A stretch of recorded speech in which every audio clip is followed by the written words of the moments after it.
Names of the people who weren't, or at least according to my list, who weren't here on the first time we met, and then the last time I did the attendance thing. Justin. Here. And Brandon. Okay. Juan? No, I know he's around. Joseph. Here. Marlon? Okay. And Sebastian. Sebastian Theos, I think it is. Is he a Theos or Theos? No? He'll show up.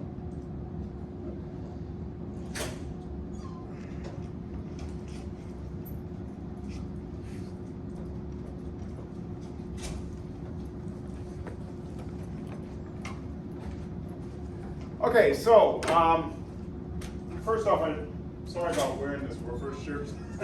This is a little more formal. I was freezing in my office and it was a sweatshirt, so I thought I'd put it on. I teach the roofers in the summer. They come here to campus and I teach them computer stuff. So anyway, they gave me this shirt. So I'm not trying to promote anything. It's just I was cold. So we're going to talk about, mostly today what we're going to be talking about is HTML. And next week we're going to be talking mostly about forms. And then we'll get into PHP. So I know it's a PHP class, and it's like, really? And you're going to spend 2 weeks talking about HTML stuff. And the reason is because every single thing that gets returned from PHP, at least in this class, and that you normally do in the web, gets returned as HTML. That's what it is. That's the structure of what builds the web pages. So that's what ends up eventually getting returned. And I used to, years ago, not really cover it much, which was a big mistake on my part. Learn my lesson, because I just assumed, oh, the students must know HTML. That's kind of basic. And I realized, no, they don't. And so I cover it, and that's why we're going to cover it for this week and next, and then we'll get into the PHP stuff. This week today will just be kind of the HTML stuff. It's a little dry. But next week we'll do forms a little bit more kind of exciting, because forms are the only way that we get information from a user. But the one part on chapter 2 I had you guys read, I really just want you to grasp is, and we talked about this already, is basically how web pages work. So you have a client and you have a server. And you can hear me use those words a lot. And the server, of course, is where all the files are contained. That's where they're at. That's a rusted, -v8, that's your server. And then, of course, your client computer is anyone who basically is at a computer hooked to the internet. They type in what someone's web address into a browser. And what it does is it sends a request to the server. And what it's requesting is a file. And that's a lot of times where people get a little confused with it. So if you look down to something like this, this is using the old space server, but it doesn't really matter. If you look at this right here, space, and so when you type in the URL, it looks something like this. Okay, now for us, ours is a russet here, not space, but it works the same way. So what's going on is, we're going to this specific server. So when you have space.wccnet.edu, you're actually, that's a domain name or a subnet. It's actually a address, like 198.045, whatever, okay? We don't memorize numbers so well, so what we do is we have names. And we put names to these things. So that's why you get this. So this is actually saying, I'm going to a very specific server. And there is no other server that has that address. Okay, they're all unique. Okay, so it's not going to just magically jump over to another one. It's kind of like you think about an address for a house or an apartment or whatever. There is no two that are the same, at least not in this country, let's put it that way. Okay, you're going to have either a different city, different street, different state, something. You might have similar parts of it, but the whole thing won't be the same. So it's kind of the same thing here. So it's going here, and there's whole tilde-s shaper. Now this little tilde-s shaper stuff right here, that's the way they set up this particular server. Not all servers are set up that way, where you have to do the tilde to the username type stuff. It's the way they're doing it to separate all of us, but it's not always done that way. I have servers I'm running web pages on right now that aren't done that way at all. Okay, most of the time they're not, all right? But anyway, what this is doing is it's taking you to my folder, and inside of my folder is taking you to in this particular address, it's taking you to a folder that's called courses. And inside of there, it's taking a folder called Web 110. And then what it does is it's jumping over and it's going to this index.php page. This is actually a file that it's going to run. Now it's either just going to spit back some HTML and that's it, or it's going to process something and eventually create some HTML and kick it back. Because you can just write regular HTML code and stick it in a PHP page, and it will just be HTML code, okay? Or what you can do is you can actually write some sort of programming language that PHP has to interpret, and it'll create the HTML, and it will spit it back. Now, one thing I want you guys to kind of understand is, anytime you go to a folder, if it's the last folder before you get to the file itself, it's going to by default look for the index file. So I don't actually have to write this file right here, if it's the index file, if there's an index file in that site. If there's no index file, and they allow you to, it's going to show you what's known as a directory structure, which I think I have still sitting over here.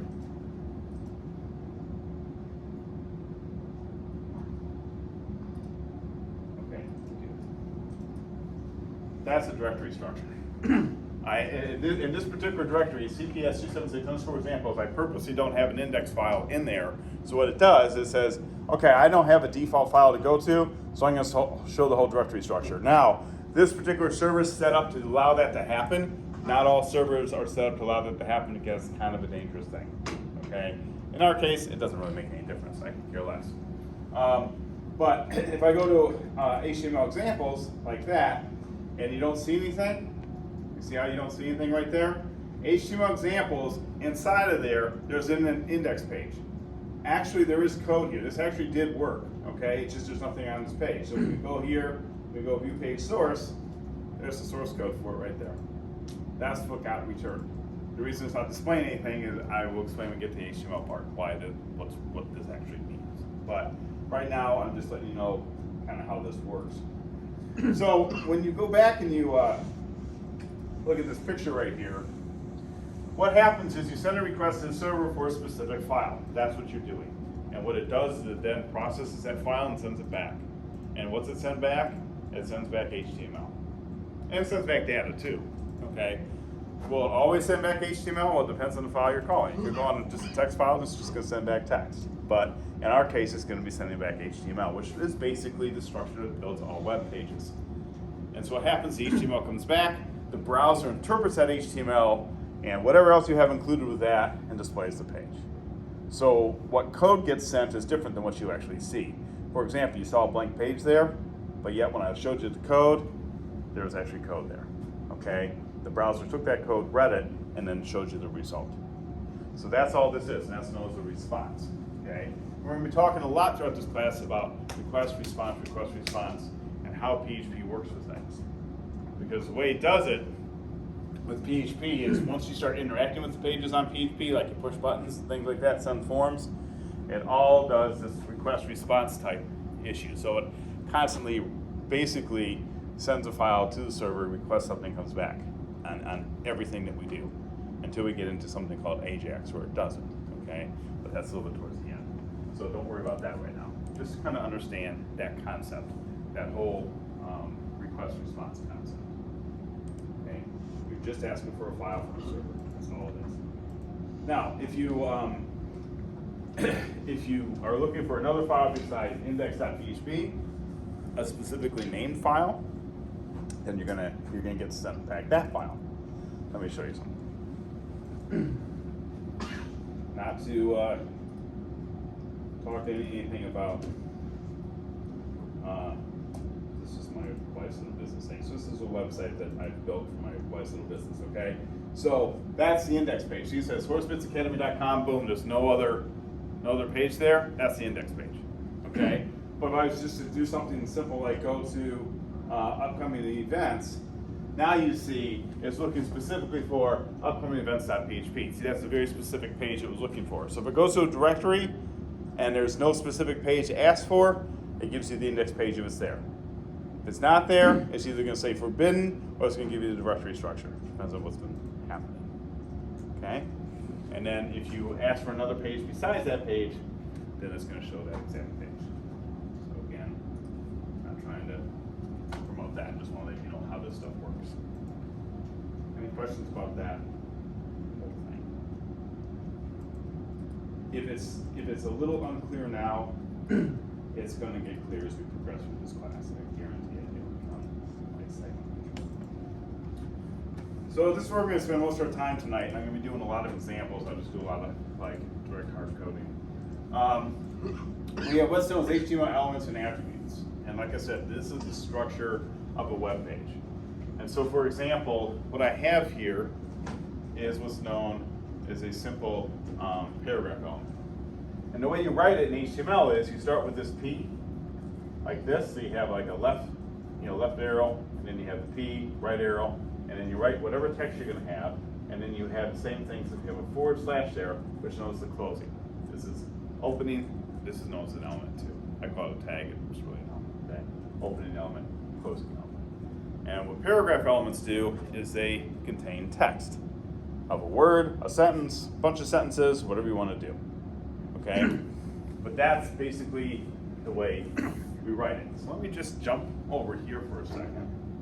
VS Code, and I'm going to show you what I've got so far. So this is like your very bare bones basic skeletal web page. And in fact, if you go into VS Code and you click I and see it says Emmet abbreviation right here. Because hey, Emmet is installed by natively on VS Code. What Emmet allows you to do is you can use it's just shortcuts. Okay, so instead of writing the whole thing out, you can do this. And you hit the tab. Thanks for not doing it for me. Not I. What am I doing? That's for italicized. I'm sorry. You hit an exclamation point, hit tab. It's going to give you that whole thing that I just wrote. So instead of writing it every time, you can do it with them. Just like that. It's all included in VS Code. But anyway, let's go back. We don't want to have two of these. Okay, so I'm not going to go in detail to what this stuff is, but this is again your bare bones. You're going to have a lot of web pages that will have a heck of a lot more stuff in it than that. But I want to go through the big parts. One, we have the doc type right here. It says doc type HTML. That's HTML5. That's the doc type for HTML5. Okay? It'll just say doc type HTML. Underneath the doc type, we come into this HTML element right here, and we have the closing HTML element here. Everything else on our file is between that opening and closing element right there. Everything else that we do. Okay? And then we have this is known as an attribute. What an attribute does, it enhances an element. Or more further defines what it's doing. In this case, we're setting the language to English. Go down here, we have a head. All web pages are going to have a head element. And a head element is where we either put it in our meta elements or we link to other things like style sheets or whatever. Okay? We don't really put anything in the head that you can see except for this title. And the title is what will show up in the browser window. So that one says HTML. If I jump over to the browser window where this page is, it shows up in that tag right there, HTML. See it? That's the title. Okay? Don't worry about this is just a character set, UTF-8, which is the common one. This is basically getting into what our initial scale is for device width, because we can adjust it with most responsive design. I can get into that. That's way beyond the scope of this class. And this link one is one that will not be included. This will not be included with it. So what I've done is I created a little style sheet right here. And so it knows the CSS file, Cascade Style Sheets, is right here. What I've done is I just wrote a couple little styles I'm going to be using to help you see some things that I want to show you that will normally be invisible. And I'm just going to use that. Now for you guys, style is presentation. It's what makes things show up. All right. It's what gives the presentation to it. There's defaults to it that shows up. But you're not going to write any CSS in this class. You're not going to have to write any. If you want to do that, take Web 110. You can learn all how to do that. We're going to be using Bootstrap. We'll connect to Bootstrap. You'll read their documentation. You'll use their CSS, and that's how we'll do our stuff. Just so you know. Okay, so you don't have to write any CSS in this class. You're not going to really write a whole lot of HTML too. You're going to write code that's going to produce HTML, yes, but you're not going to write a whole lot of HTML. A little bit, not a lot. So this is just here for me for this example I'm going to do tonight. And that's all in the head element. And basically, for the most part, for you guys, you're not going to have to mess with this, except for when you get into Bootstrap, you're going to have to do a link to the Bootstrap file. That's it. Okay, we'll talk about that one. That's going to be your first assignment, but that's still a little ways away. So we're not going to worry about that tonight. Then we come into this body element right here. And this is where it really kind of gets confusing to some students. So this is where you write everything you want to appear on that page. All the elements go inside that body element. Everything else, okay? So if I do a paragraph element, for example, so I go P, tab, and I go, this is whatever. I go ahead and I save that. Now, the way I have my VS Code set up, the way most of you set it up, I know Jason, for example, is doing different, which is perfectly fine. If you guys are doing things directly on a remote server, don't care. All right, just letting you know. As soon as I save this file, what it's doing for me, this is the way I work, is it's saving it on my machine and it pushed it to the server. Okay, which is different than if I was working directly on the server, it would just be there. So I have a local copy on my machine, plus I push it to the server. I did nothing with Git. I haven't done any Git commands, so it's just sitting there. Okay, so I did that, I went to the server, I come over here, and I refresh my screen, and there it is. So the thing you gotta remember is, did you have a question, sir? No. The thing you gotta remember is, when you're working in like PHP, or even any web-based thing, what usually happens is you usually have your editor open. I don't have dual monitors here, but most developers have 2 to 3 monitors. They have their code open where they're doing their code, and then they have a browser window open where they're testing their stuff. And they write their code, and then they click on the browser window, they just refresh it, and it shows up. Okay? So that's the way I'm kind of working here. You're gonna see me do a change, I'll save it, come over here. You just gotta remember to refresh it, because if you don't refresh the browser, it's not gonna show you what just happened. I know there's also some other fancy little tricks that you can get and little mods that will do all this for you, but I'm gonna do it the old-fashioned way. I'm just gonna hit the refresh. Okay, so what you can see is, I wrote, this is some text. This is actually perfectly valid, everything's great. Not very fancy, not pretty, but that's what it is. Now, I'm gonna go back and I'm gonna do something that's wrong. I'm gonna come underneath the body. In fact, I'm gonna come, not underneath the body, I'm gonna come outside the whole thing altogether. And I'm gonna do the same thing. Oh. This is wrong. And this is what throws students a curveball every single time. We'll come over here, refresh, sure enough, there it is. So not only shows the text I wrote correctly, but it's also showing the text I wrote incorrectly. And the problem that gets students hung up with HTML in the beginning is just because it shows up doesn't mean it's right. That's the thing. It will show up. The web pages are designed because we have so many different iterations of HTML. You know, we have HTML 4.0, 5, and 3, and all this. It basically is as backwards compatible as it's going to be. It basically will just show you anything. Okay? But the problem is the structure is incorrect. All right? And does that matter? It does. It matters to basically a lot of its accessibility and how that's going to be read and how it's going to be interpreted for someone who can't see the page. And that's a lot of what I'm going to talk about tonight is why some of the stuff is here. It's not about people who can see it, it's about people who can't. But it's also about validating your page to be correct. And this, if why is to validate this, it wouldn't be correct. So what I'm trying to tell you guys is, when you do stuff, make sure you put it in the right place. Make sure you put everything in the body. And be very careful about that, because I'll be looking for that. And if I see code written outside of the body, I don't care that it shows up, it's wrong.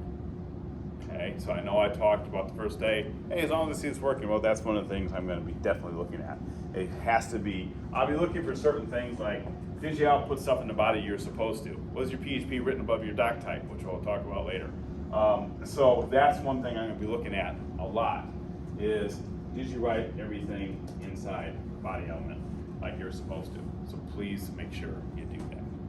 Because don't just, because you can see it, assume it's right. Make sure you're both. Any questions about that part?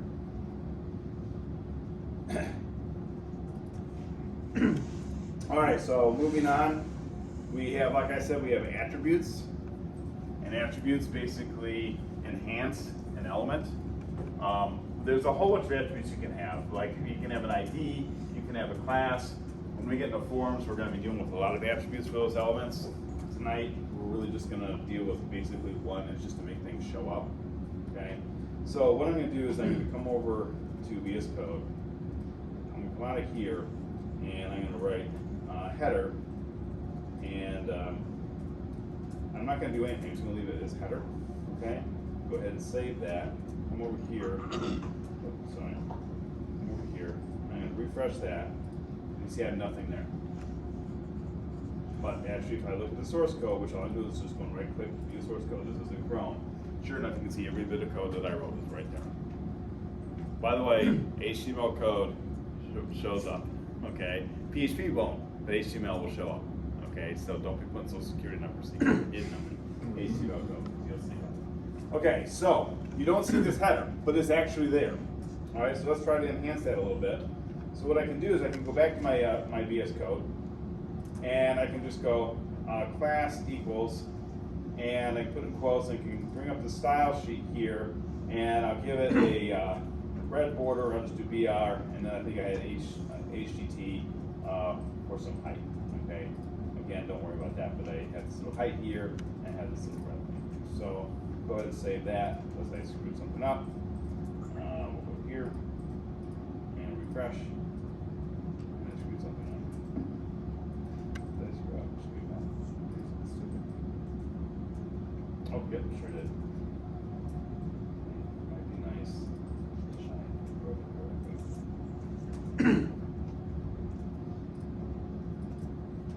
There it goes. So what happened is that header now is shown up. And I use an attribute to apply a border and a height to it, and that's what you see. Okay, so that is an attribute. It enhanced that element. It told the browser that, hey, this element has some more things to it. What is it? It's a class that's derived from this file right here, and I'm using two class names that I created, one BR, one HTT, and basically it's showing it up. Now, I'm not really so worked up about you understanding this whole class business yet, as much as I want you to understand what this is. Okay, and that this is an element, and this is an attribute to the element. And where did you say it grabbed it from? It grabbed it from the CSS file. So this file right here that I linked in, Oh, okay. In the this second file right tab, here, yeah. it grabbed it from that. Okay, and that's how it. That's how it knows. Yeah. So normally what you do is you have a CSS file and then you just call in the classes you want. What we'll be doing in this class is you'll be going to Bootstrap and you pull in their CSS file. This is like 6,000 lines of code and they have all this documentation. It writes pretty nicely done stuff. It'll make it really easy. And again, your CSS, that is your presentation. I hate to say this because designers kill me for it, but I don't know the better word is it's what makes it look good. Okay? Designers usually get a little bit more on me about that. They say, oh, we do a little more to make things look good. And I was like, you do. But that's my best thing. So, elements, attributes. Hugely important. Because when we get into forms, we're going to be dealing with attributes. Okay, so we're going to look at the first thing, which is block level elements. And what a block level element is, there's two characteristics, because we have block level and we have inline. Block level and inline. Block level element. Since the width of its parent element, width has been applied via CSS. So did this do that? Yes, it did. Oh.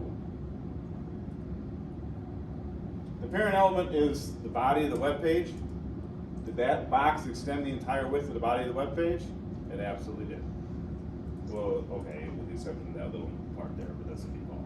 Okay, so it absolutely did. So what block level elements do is they take up the entire space. Okay, or whatever their parent is. Now, if I had a parent element that was smaller, then it would only be inside that space. But that's what it does. The other thing a block level element does is once terminated, anything else you write after it starts on your line.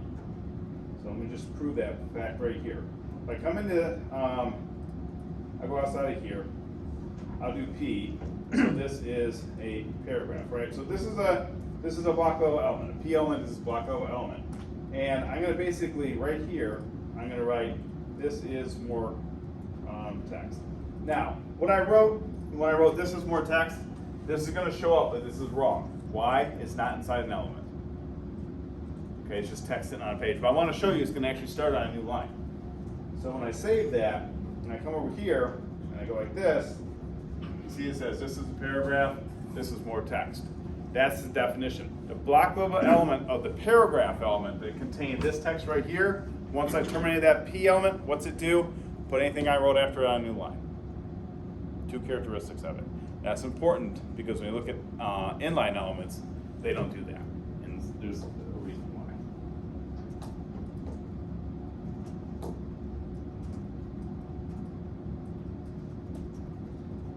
it's a little bit to digest when you first hear about this. It's not that bad. So now I'm going to get into some block level structure elements. And I want you guys to know right off the bat that these names, like block level structure elements and some of the other names that I have in here, are my names. I made them up. There is nothing actually called block level structure elements. I do it because there's so many block level elements. I did this to help divide it up so students can see, oh, this is a structure element, this is a text element, this is a list element, you know, things like that. So that's why I'm doing it. So I'm saying that because I don't want people Googling later block level structure element and wonder why nothing shows up. Okay. So what structure elements are is they're elements that they're basically the structure of our web page. They can contain text, but they normally don't contain text. Okay, they can contain text, but they normally don't contain text. All right, depends on the circumstance. So every single web page that you see, I don't care what it is, it's just made up of a bunch of blocks like this. You know, whatever it is. Okay, that's how it's designed. All right, and they can be all sorts of different configurations and sizes, but they're blocks, and these are just structure blocks.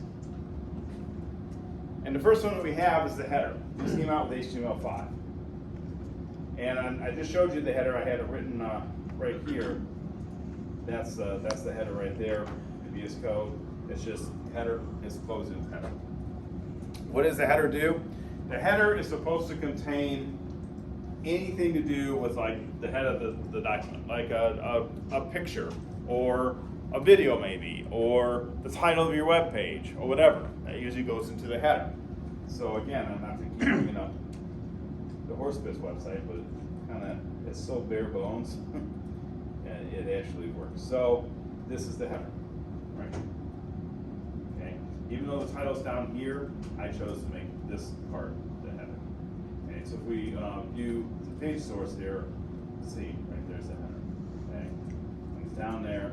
It ends there, and I get into some other stuff. So, what I'm trying to show you is that the header is like the top of the page. Okay. Now, I want to make something clear. If you make the header and you do something, and you put it in the wrong spot, you put it at the bottom of the page or in the middle of the main or something like that, it's going to work just fine. It's always going to work just fine. It's just going to be syntactically incorrect. The other thing that's a problem is, why do we have it? Why do we care? Because we used to have div. And what it comes down to is a lot of these elements is accessibility. When HTML5 came out, they came out with very specific names for things. Header, list, main, footer, nav, and they did it for screen readers. Because what happens with someone who can't see, when they have a web page in front of them, they can't see it, so it gets read to them through what's known as a screen reader. And before it was very confusing because we didn't know what any of this stuff was. It was div this, div that. And so they came out with these and they said, okay, we're gonna have a header, that's just gonna be the top part. And it will actually read these things. And it will read H1, it will read paragraph, it will read list. And it reads this stuff to them. And you know, they get better trained because that's what they're doing is they're constantly hearing. And so they understand what the structure is. So when you're putting stuff together, it's just important that you use the right, you know, if you put stuff in a header, you're gonna have a header. You don't have to have a header, but you used to do. And make sure you put it in the right spot. Okay? You don't have to have any of this, but you should. and that's all the book is just talking about kind of what it is. Come down to the nav element. What is that? That's the area for navigation. That's what it is. That's where you put your navigation list. Okay? How do you write it? It can be in your header, by the way, or it can be outside your header. It depends on what you do, how you're going to design your website from a structure standpoint. But you just do nav like that, and usually what it has is it has some UL. Hope I did this right. I think it's this way. Yeah, a list like this, which we're going to look at later. It's an unordered list, and then you put all these links in there, and then it creates a navigation list. Okay, we style it up a certain way. It all goes inside the nav. So let's just take a look so we get a little real world here for a second. Look back at this one. That's the nav right there. That's the nav. Okay, you find these links, you go to different spots. If you go to the page source for it, okay, don't worry about the stuff I've commented out. And you come down here, is basically this right here. And by the way, this right here that you see, all this collapse, navbar collapse, you know, all that type of stuff, these classes here, that's all Bootstrap. And if you look way up here, you would see, I do have a couple styles that I wrote myself, but for the most part, there's Bootstrap right there. 4.5.2 is the version I use for it. Okay, so just let you guys see some stuff in the video, right? But back to what I'm trying to talk about, this is the nav. It's the main nav. It doesn't mean that's all the links you can have on your website. You can have other links, but that's the nav, and that's what goes inside the nav element. And usually, not always, but usually, that nav element is at the top. You know, it's like underneath your header, it can go within your header. Sometimes navs are inside the header, sometimes they're underneath it. It just depends on what your structure is, but it can be either way, it doesn't matter. Navs can be on the side too. I'm not saying they can't. So then that might be different, but usually they're at the top, usually. But it's important that the navigation, the main navigation links are in a nav element. And you can have multiple nav elements on a page. It just gets confusing for screen readers, but you can do. The next one, the next element is the main element. The main element. The main element, it basically contains the main content of your page. Okay, that's the main content of your page. And so if I said, come into my VS Code right here, there I did my nav, and I'm going to do main right here. There it is. This is the main content of my web page, and I can put other things inside of this or not, depends on what I'm trying to do. But the footer is going to be outside of that. The header is going to be outside of that. The nav can be in the main or not in the main. Really, again, depends. Usually, it's not in the main.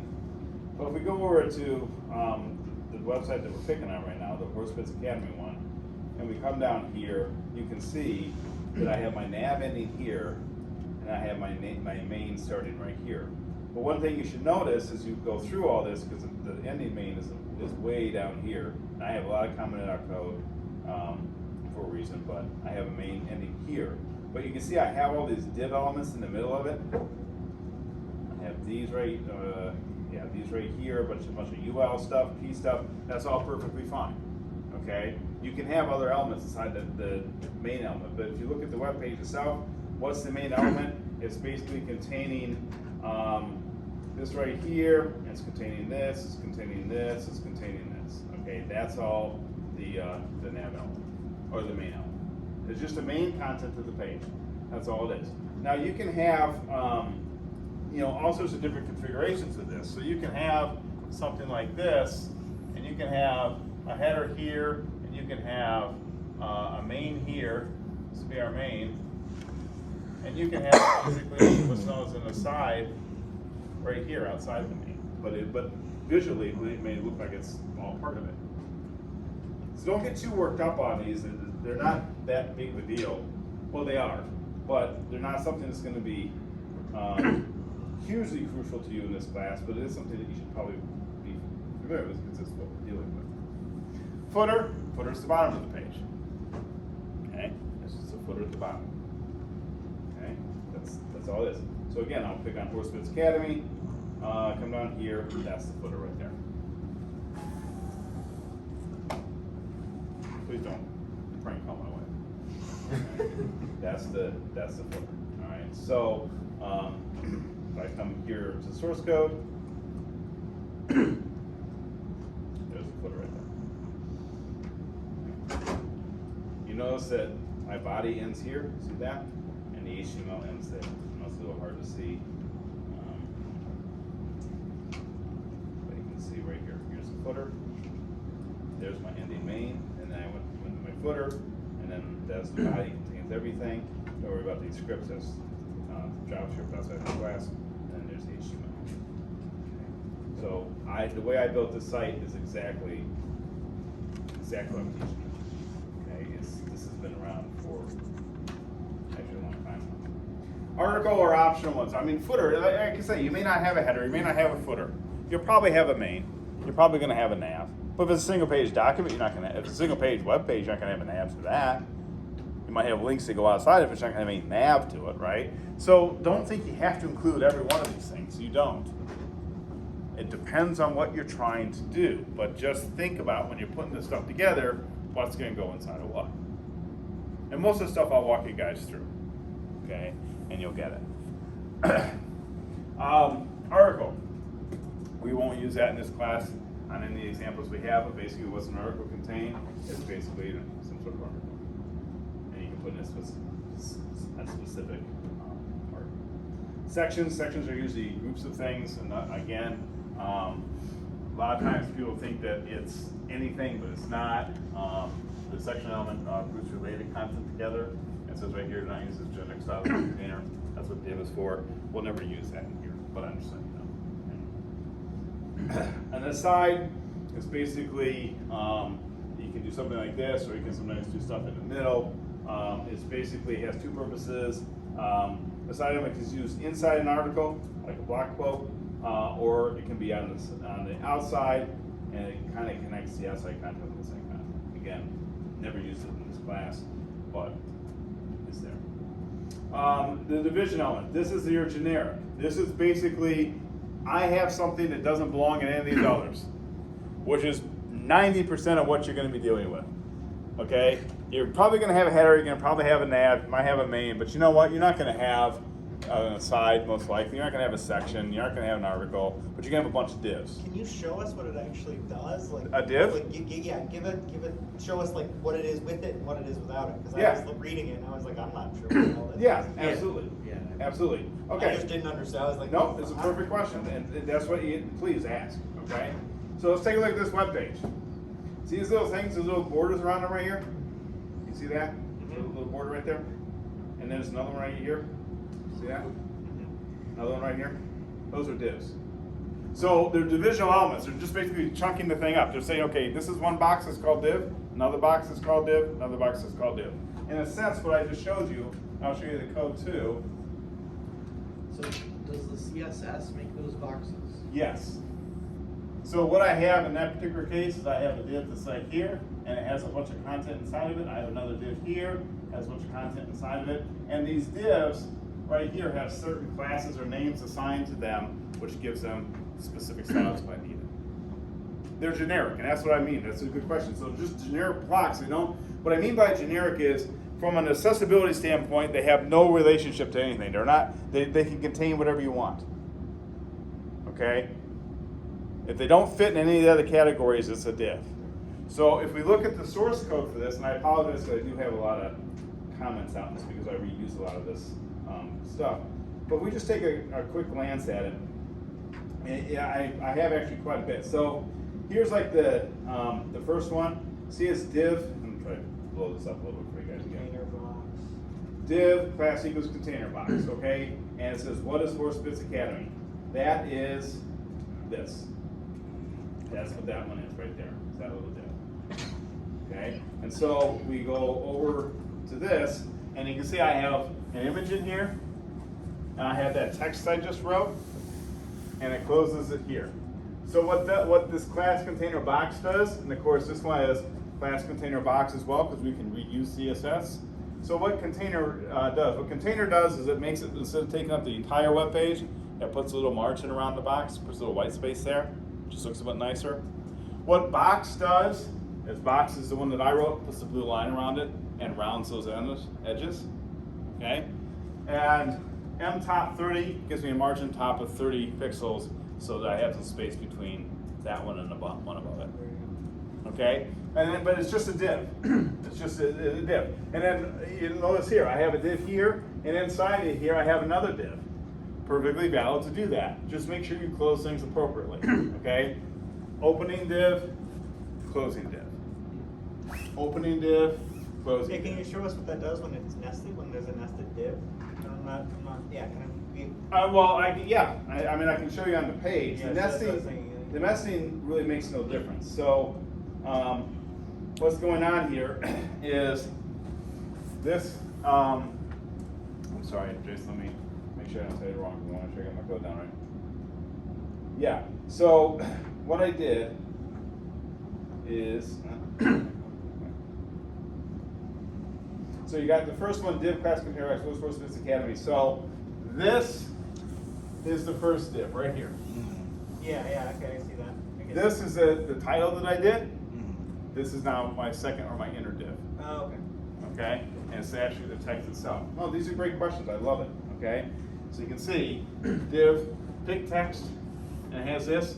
Basically what it's doing, Jason, is when you read it, you've got this, and then because I want the text here to wrap around the picture, that's a very specific style, so I put it into a little block that does that. That's all it is. So it's just, no, this is a great question. I appreciate you asking, because it's just basically saying, this one's inside of this one's inside of this one. But because it's not a main, and it's not on the side, it's not a header, it's not any of that stuff, it's just generic div. So divs can contain divs. Block level structure elements can contain other block level structure elements. They can also contain textual elements. They're just a structure. It's kind of like the building of the house. Okay, that's our structure.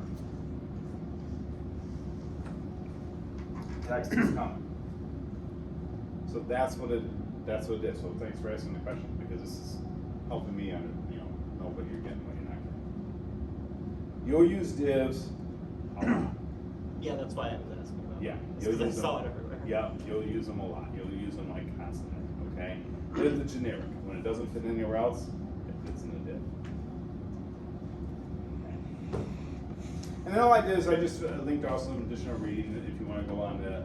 I believe this is the Brazil website where I got this from. Yeah. So these actually they have good little explanations, but that's it. Now block level text elements. Okay, block level text elements. Block level text elements are elements that contain text. They're block level, which means they have the two characteristics of a block level element, but they contain text. They're not designed to contain structure, which means they go inside of structure elements. So for example, what I'm never going to do is this, yet it will work, which is really sad. Okay, so let me just go down into this main, and I'll just do it from here. So if I start off with a P element, that is a block level text element, a paragraph element. Because what is it supposed to contain? Just text. That's it. But I can do this. I shouldn't do this, but I can do this. And there I have a div inside of a paragraph element. That's wrong. However, it will work, which means it will show up. Remember, just because it displays doesn't make it right. It won't validate. So if you run it through a HTML5 validator, which you can find on the web and put them in, it will validate your web page. This will be an error right off the bat. You can't take a div element from inside of a paragraph element. Paragraph elements are designed for one thing, to do text. Block level text elements are designed to have just text. The exception, I think, to block level, which we don't have to worry about. But just keep in mind that the structure elements, they build the structure. The text elements, they contain the text within the structure. Structure elements are always the structure. Text elements are text inside the structure. Structure is never inside of text. Okay, except for like one or two. Text is always inside a structure. Again, block level text element, I made that up. But just to show you, I think I have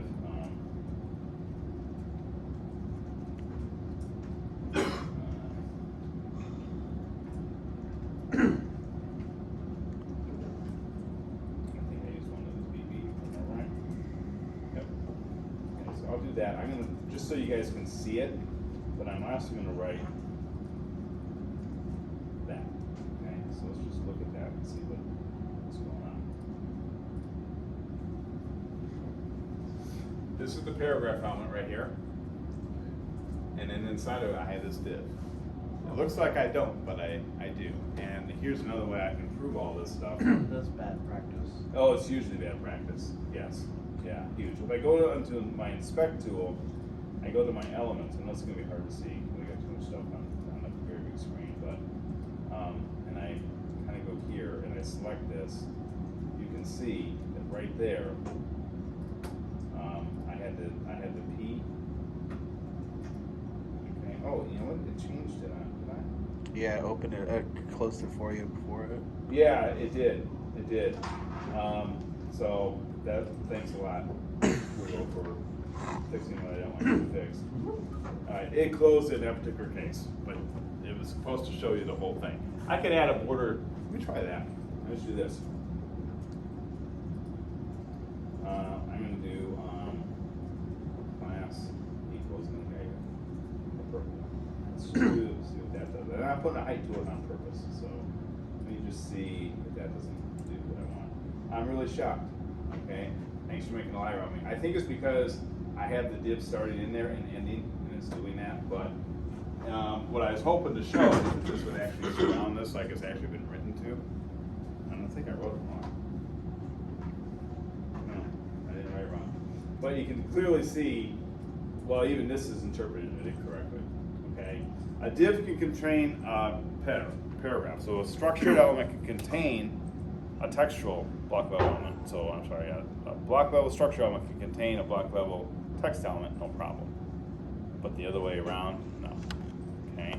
However, if you do it, as you can see, which will frustrate you and it frustrates everybody in the beginning, is it will still show up. One of the first web pages I ever did before I knew what I was doing.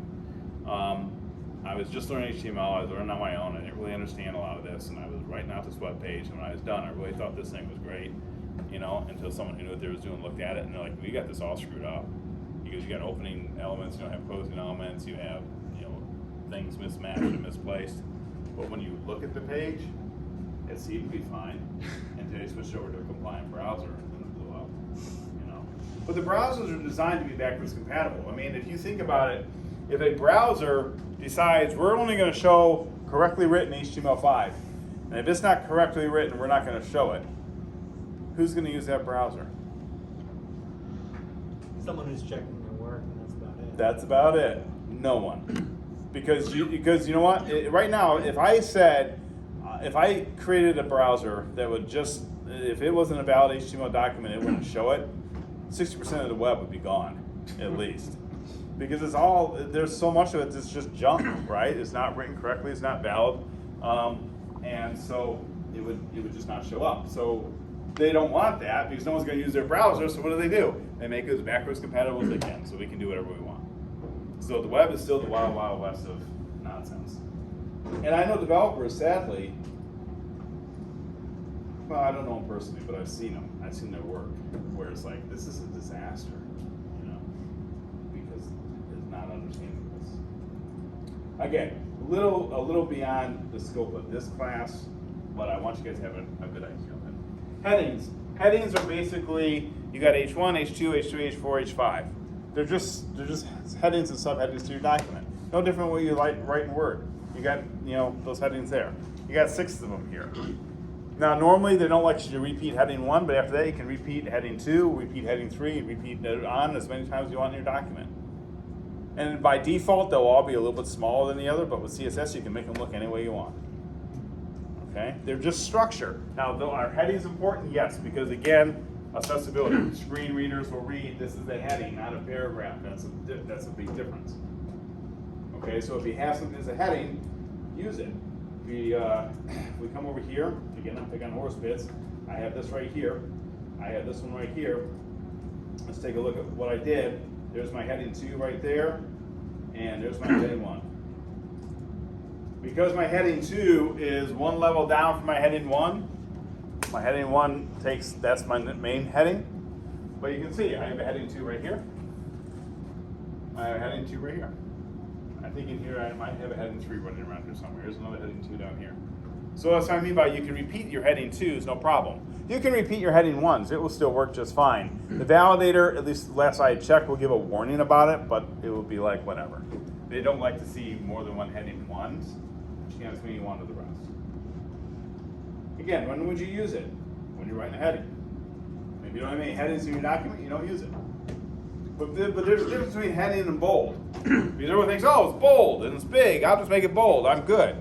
Okay, but if it's supposed to be a bolded word, that's perfectly fine. If it's supposed to be a heading, make it a heading. That's all. Just structure it the way it's supposed to be. Paragraph. That has to be the most common one you're going to do is a paragraph element. is basically anything. It doesn't have to be, and I am no English major, I'm far from it, okay? But it can be a word, okay?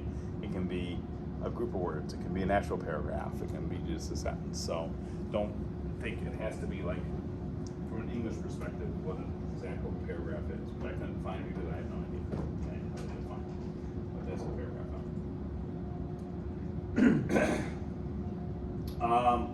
We don't even worry about the address element. We won't be using that here, but it's basically just for reflecting the addresses against more of an accessibility thing. Block quotes. What block quotes basically do is, you see them in newspapers a lot, and magazines. They have an article of text like this, and then somewhere in the middle of the text they blow out a piece and they make it really big, just part of the article itself. They're kind of advertising it.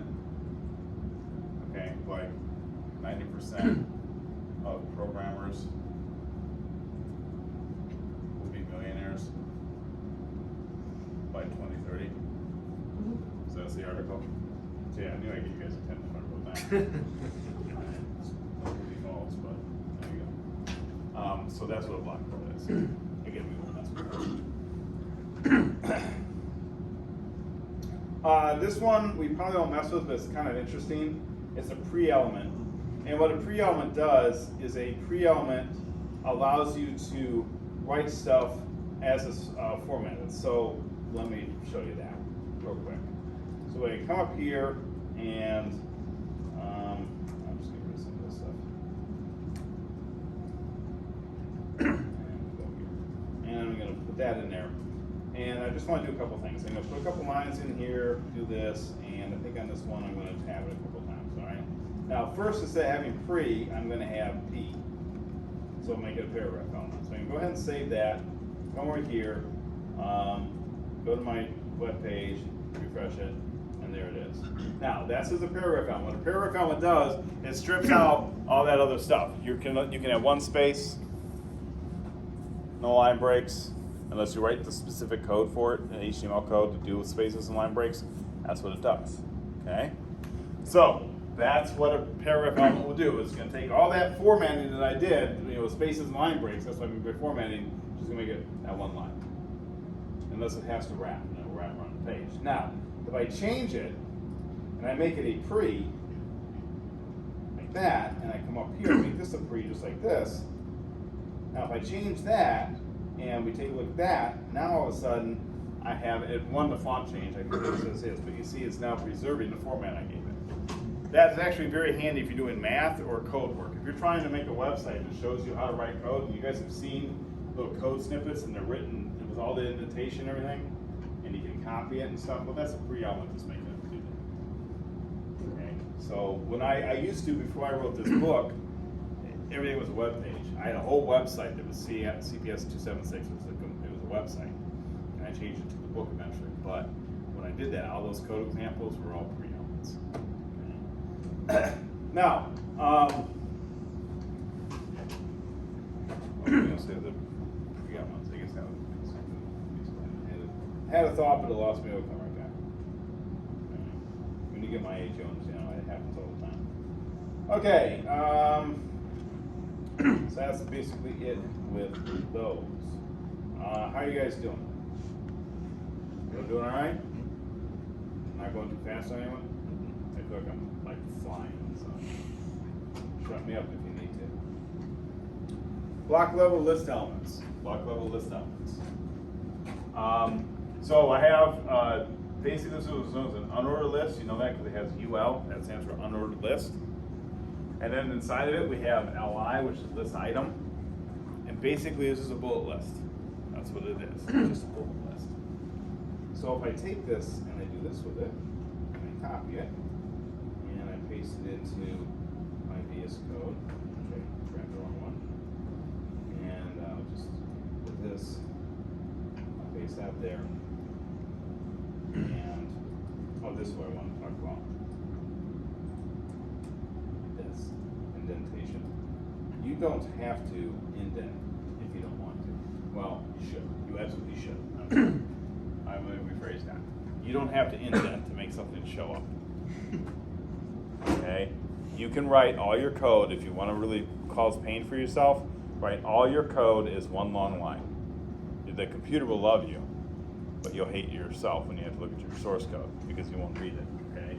The reason we indent our code is for humans to read it. That's why it makes it clearer to read. That's why we indent it. It's not like Python where you have to indent it. HTML, you don't have to indent any of this. You could run it from, I could run this entire thing as one big long straight line all the way across the page. And it would render just the same. It wouldn't make any difference. The browser doesn't care. In fact, the browser would probably prefer it because it's like, good, I don't have to worry about all these line breaks you humans put in everything. The machines just want to read, right?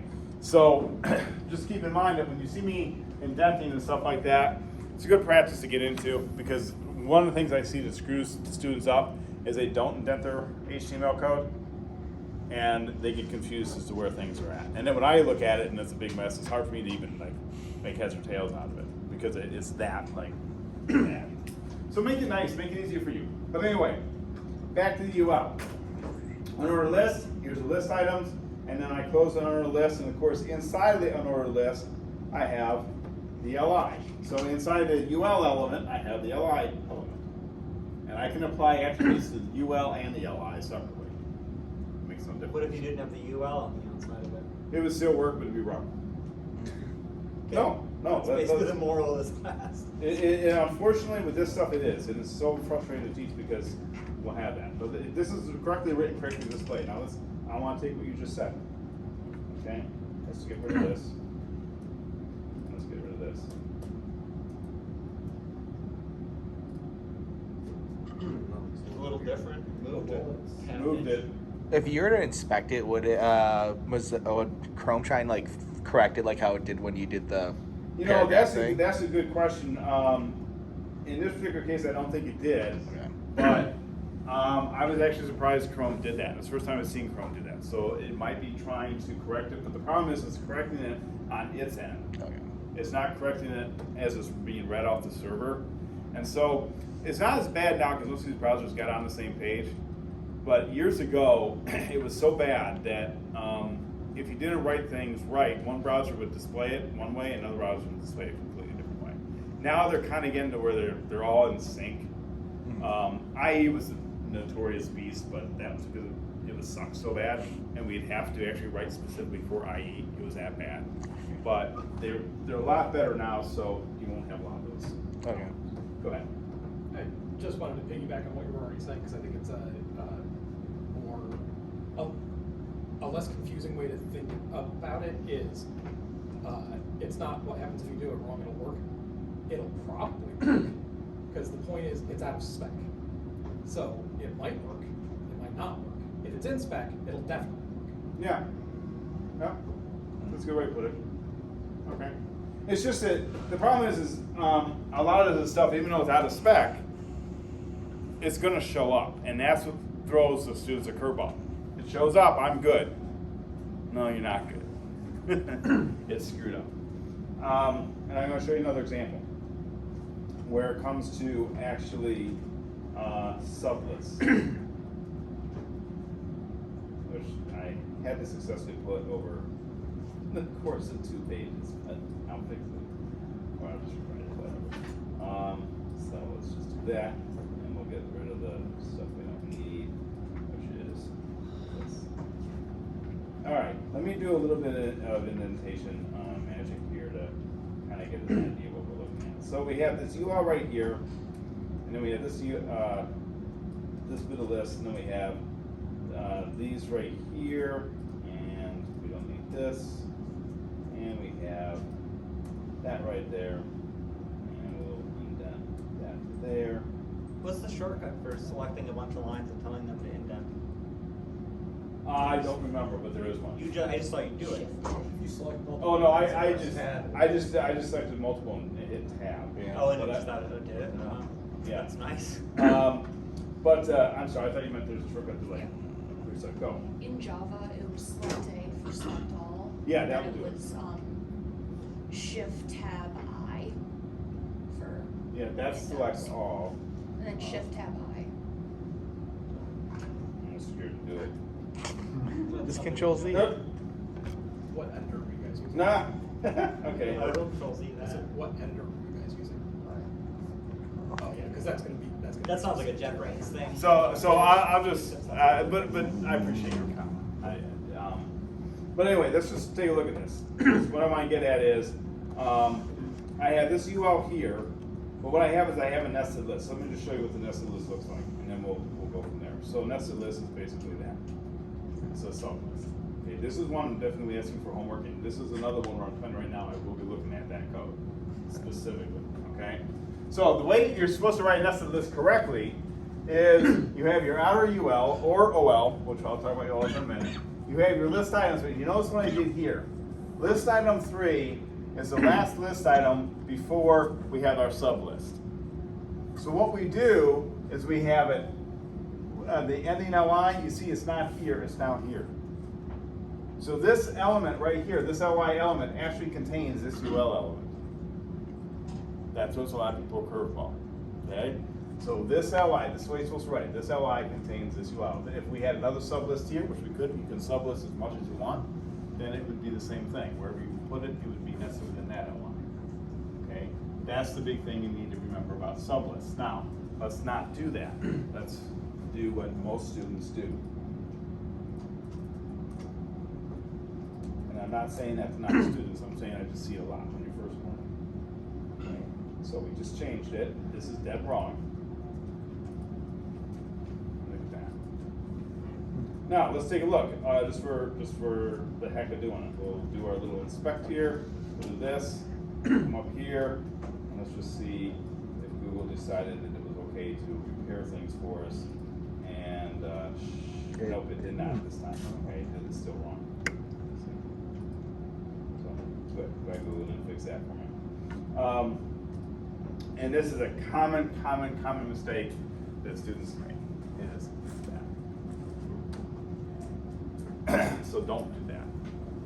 Now, the cool thing about lists especially when it comes down to programming, and this is something that, oh, you know what, it's break time. You guys should have said something. Come back at 12 after 7.